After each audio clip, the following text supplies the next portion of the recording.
Good morning and welcome back to Baptist for Liberty. Today is Wednesday, June 18th.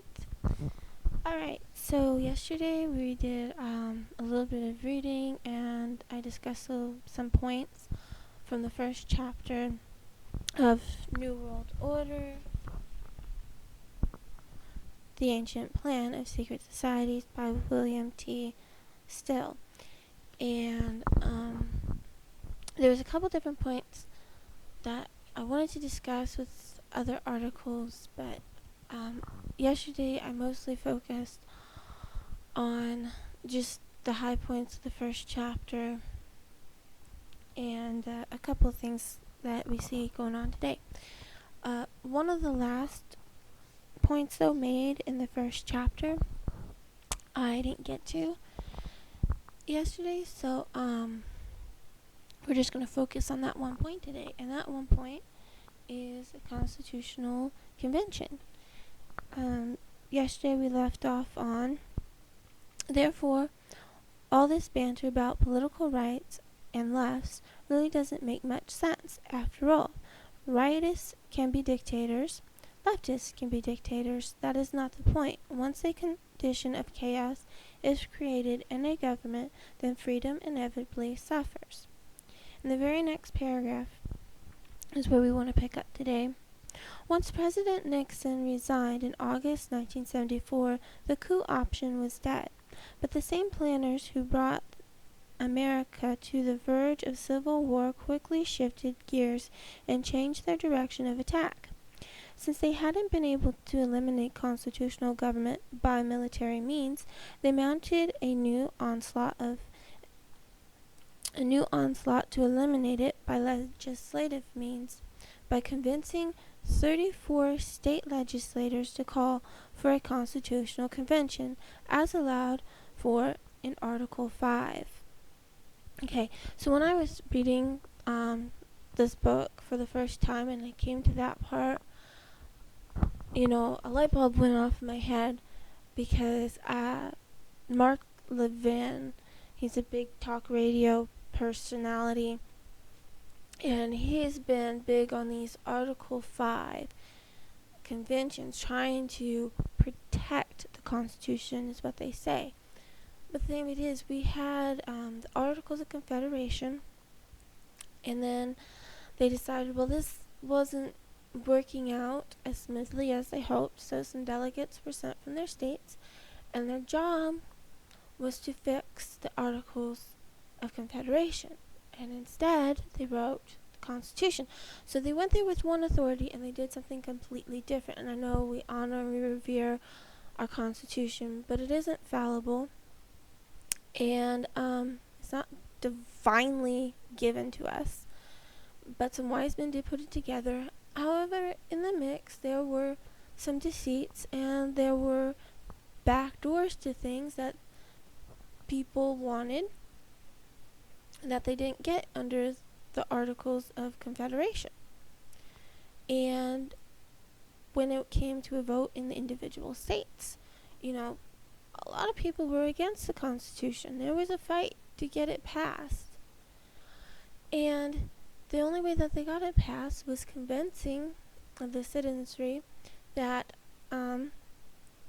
it was good and that it wasn't going to cross certain lines, which is how we got the Bill of Rights as part of our guarantees. And even with the Bill of Rights, people are like, oh no, you guys, that means you think that other things is fair game to take. They're like, no.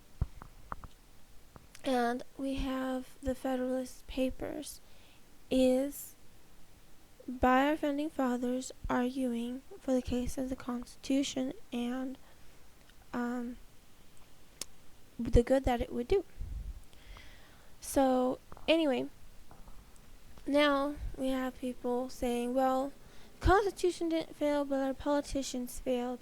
Let's go have an Article 5 convention and make sure that politicians can't be breaking the rules anymore. And there's particular things that people want to put into the Article 5, and different wings of political thought want different things.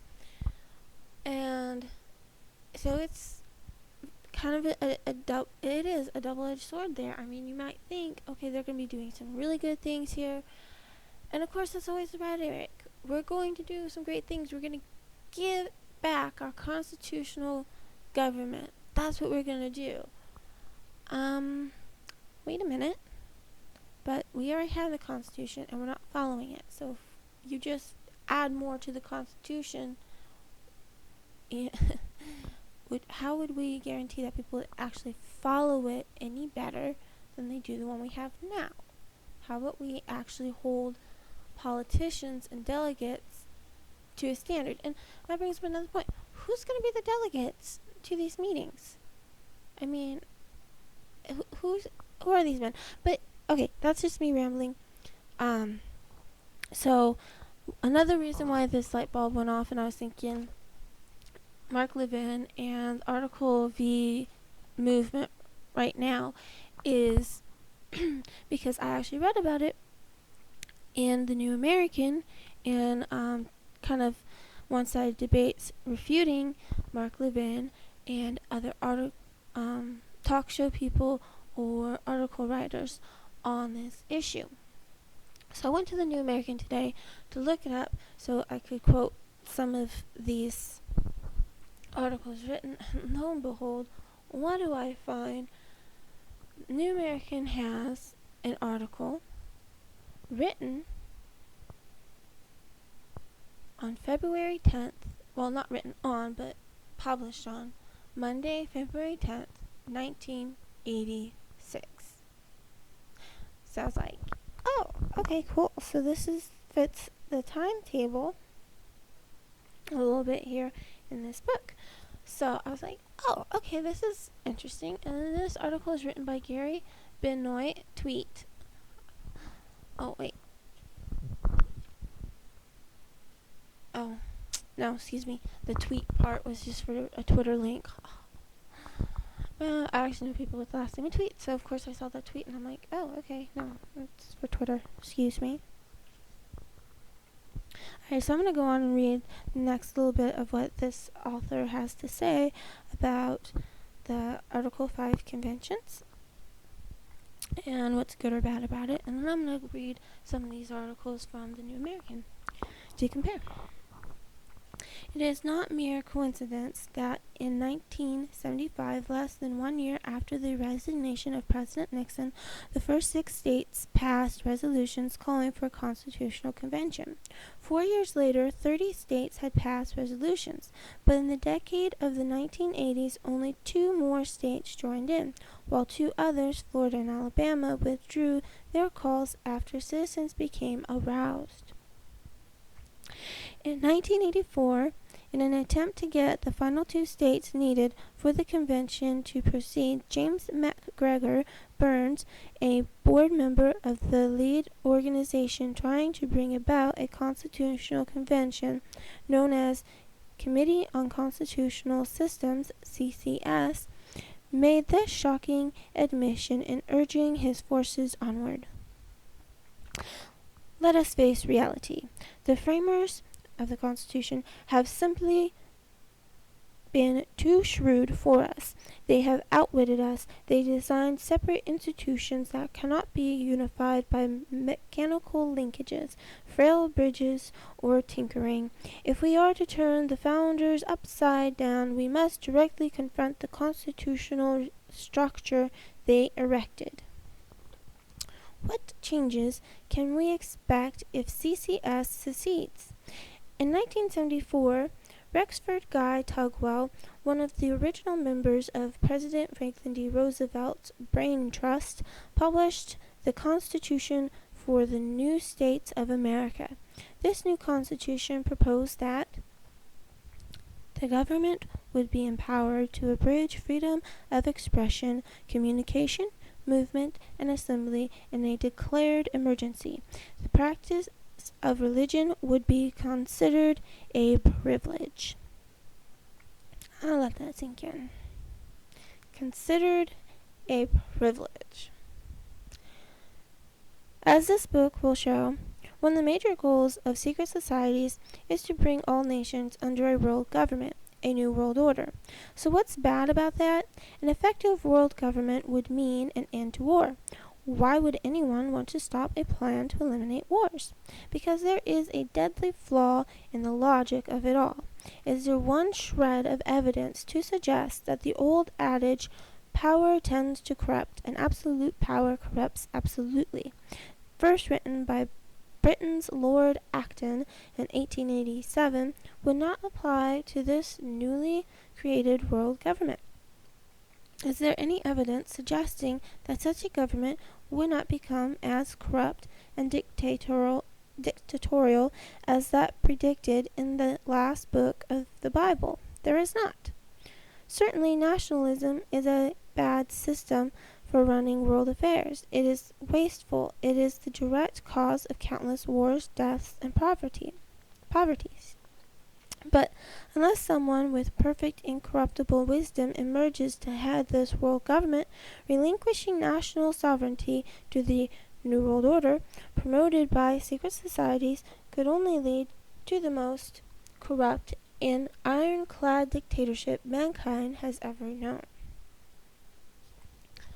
Okay, so now I want to read a little bit of this article written by Gary Benoit.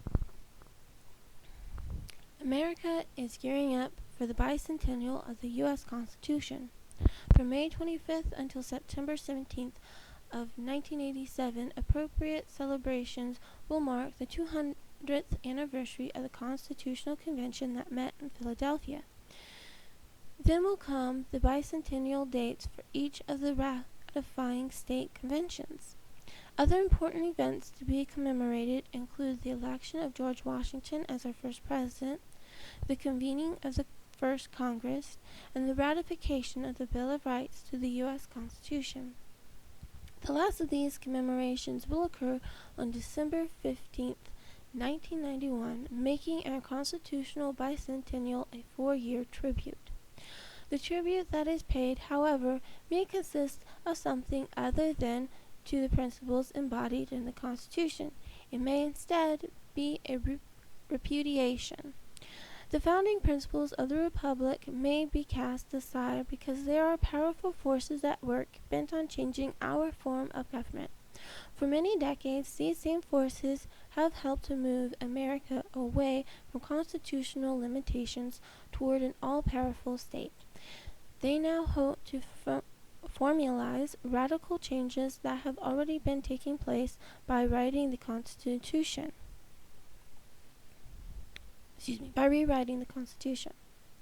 These entrenched powers are planning to use the occasion of the Constitution's bicentennial for a reappraisal of our nation's governmental system, and the radical changes that they recommend as their tribute to the founders will be portrayed as reforms needed to modernize the Constitution and make government more efficient. Fantastic? Not at all. In his 1984 book, The Power to Lead, Professor James McGregor Burns made these appraisals of our constitutional system. And he gives the exact same quote that I read from the book already. Actually, I think there's a little difference to this. Let us face reality.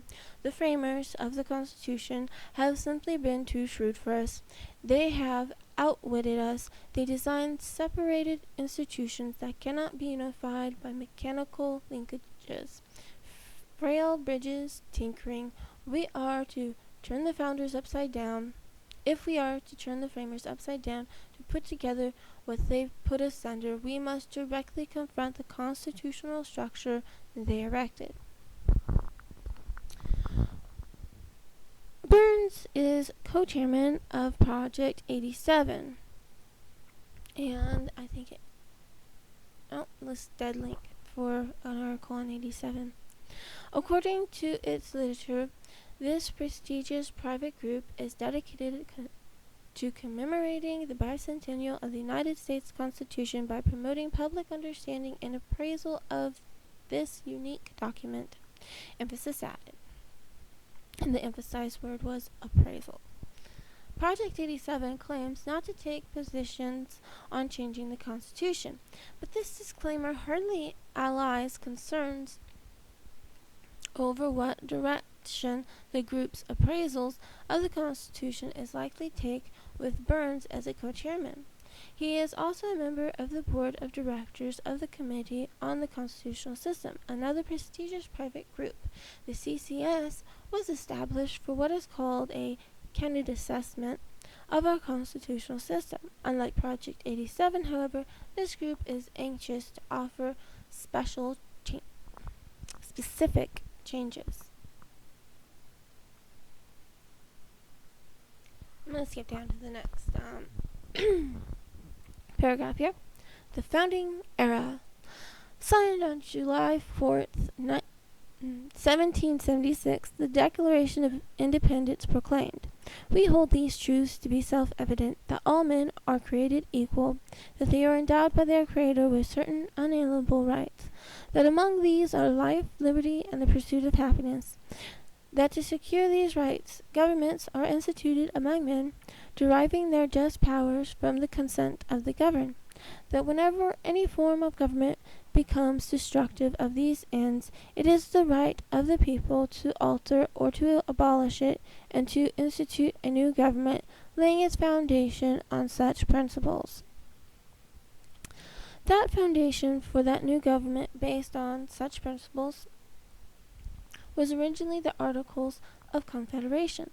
They were approved by the Congress after more than a year of debate. After ratification by every one of the newly independent 13 United States, they became the supreme law of the land on March 1st, 1781. The Articles of Confederation created a perpetual union between the states known as the United States of America. Under this confederacy, each state retained its sovereignty, freedom, and independence, and every power, jurisdiction, and right which is not by this confederation expressly delegated to the United States. Also, the articles of this confederation shall be infallibly observed by every state, and the union shall be perpetual, nor shall any alteration at any time hereafter be made in any of them, unless such alteration be agreed to in a Congress of the United States, and be afterwards confirmed by the legislatures of every state.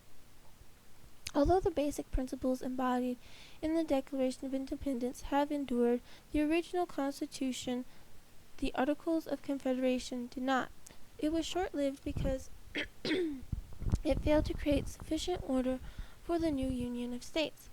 The Articles were not invaluably observed by the states, nor was the union under their confederation perpetually. When the states under this confederation began deliberations to remedy the defects in the Articles, they were at first primarily concerned with problems in the areas of trade and commerce.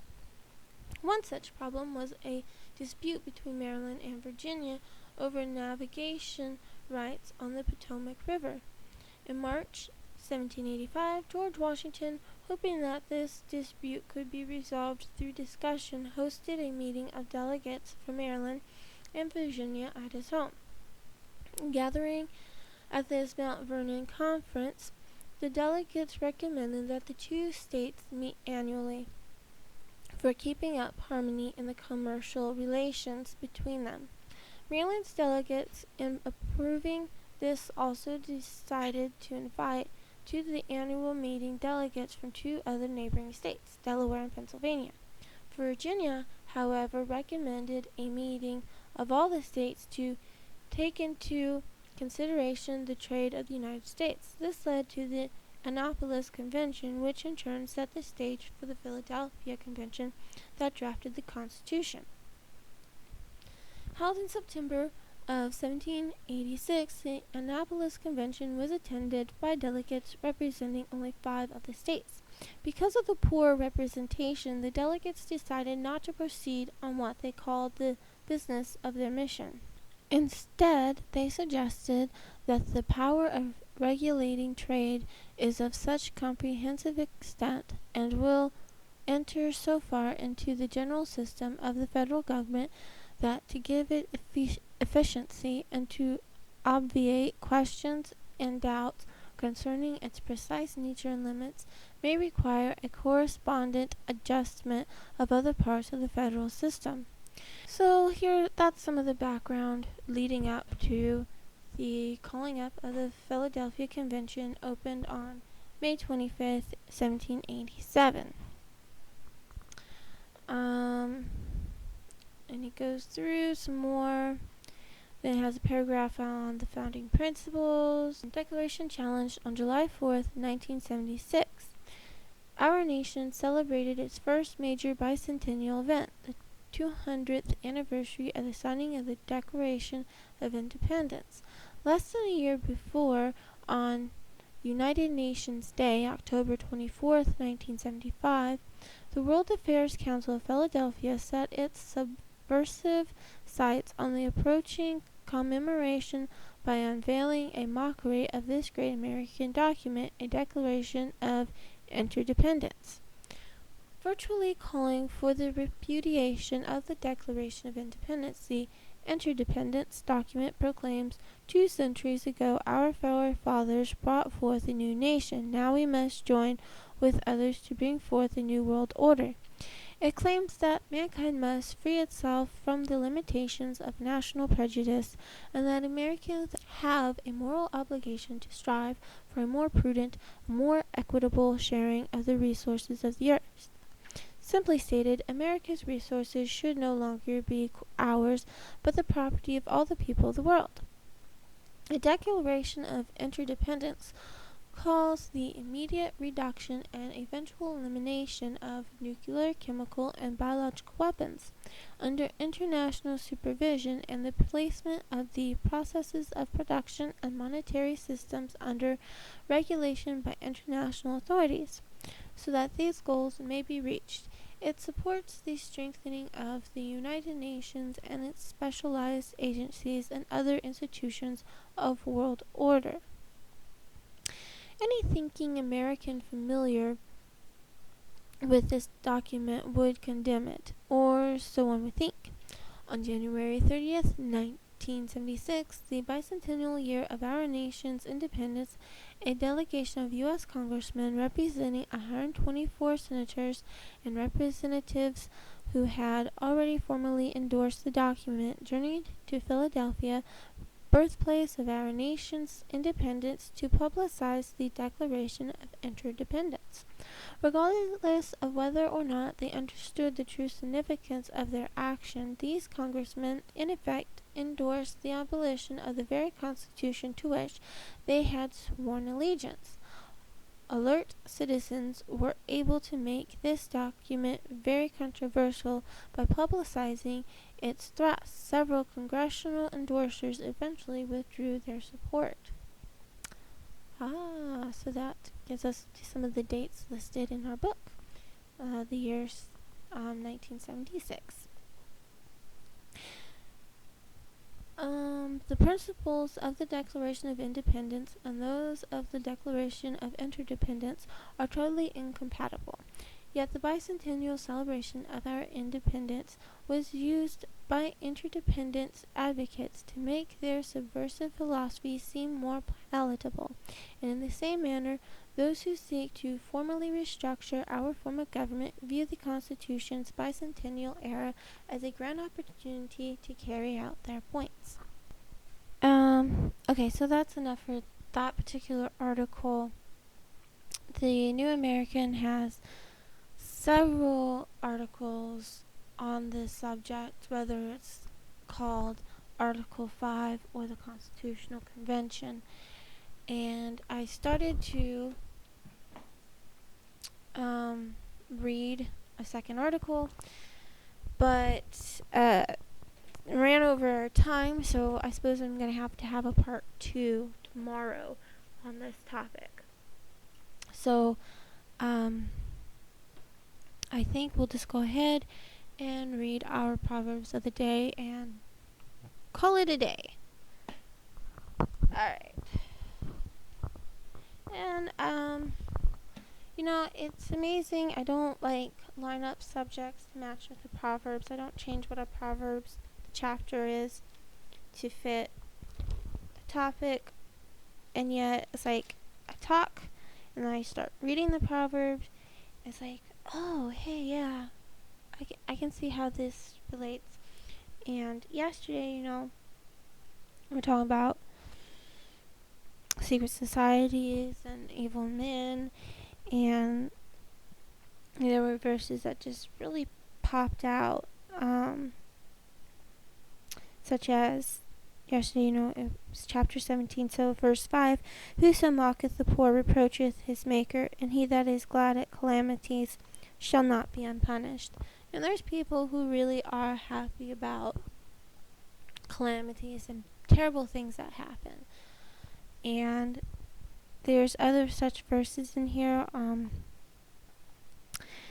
There's verse 12, let a bear robbed of her whelps meet a man rather than a fool in his folly. So it's better to be attacked by an angry mama bear than to have to deal with a foolish man. Verse 13, whoso rewardeth evil for good, evil shall not depart from his house. There was another verse about defending the wicked and punishing the righteous. I don't see that verse right now, but we read it yesterday. Oh, verse 26. Also to punish the just is not good, nor to strike princes for equity. He that hath knowledge spareth his words, and a man of understanding is an excellent spirit. That wasn't the exact verse I was looking for. But the word prince does pop up a few times in this chapter, which is very interesting. Like I said, when I started reading the Proverbs today, these are words that can be applied to everyday life as wisdom, because it is wisdom. But it was also very specifically written by a king to his sons. These are men that were supposed to rule. These were men that were going to have authority and power over others. And so it was very important that they be wise and not use any intelligence and knowledge that they had for wickedness. But true wisdom is in fear of the Lord and righteousness. And good kings, princes, it's not fit for them to be foolish, to be wicked. They ought to be righteous and wise. Alright, so now that I'm done with our commentary, we'll close out with today's proverb. Today is chapter 18. Through desire, a man having separated himself, seeketh and intermeddleth with all wisdom. A fool hath no delight in understanding, but that his heart may discover itself. When the wicked cometh, then cometh also contempt, and with ignominy reproach. The words of a man's mouth are as deep waters, and the wellsprings of wisdom as a flowing brook. It is not good to accept the person of the wicked, to overthrow the righteous in judgment. A fool's lips enter into contention, and his mouth calleth for strokes. A fool's mouth is his destruction, and his lips are the snare of his soul. The words of a talebearer are as wounds, and they go down into the innermost parts of the belly. He also that is slothful in his work is brother to him that is a great waster. The name of the Lord is a strong tower, and the righteous runneth into it, and is safe. The rich man's wealth is his strong city, and as an high wall in his own conceit. Before destruction the heart of man is haughty, and before honor is humility. He that answereth a matter before he heareth it, it is folly and shame unto him. The spirit of a man will sustain his infirmity, but a wounded spirit who can bear it? The heart of the prudent getteth knowledge, and the ear of the wise seeketh knowledge. A man's gift maketh room for him, and bringeth him before great men. He that is first in his own cause seemeth just, but his neighbor cometh and searcheth him. The lot casteth contentions to cease, and parteth between the mighty. A brother offended is harder to be won than a strong city, and their contentions are like the bars of a castle. A man's belly shall be satisfied with the fruit of his mouth, and with the increase of his lips shall he be filled. Death and life are in the power of the tongue, and they that love it shall eat the fruit thereof. Whoso findeth a wife findeth a good thing, and obtaineth favour of the Lord. The poor useth entreaties, but the rich answereth roughly. A man that hath friends must show himself friendly, and there is a friend that sticketh closer than a brother.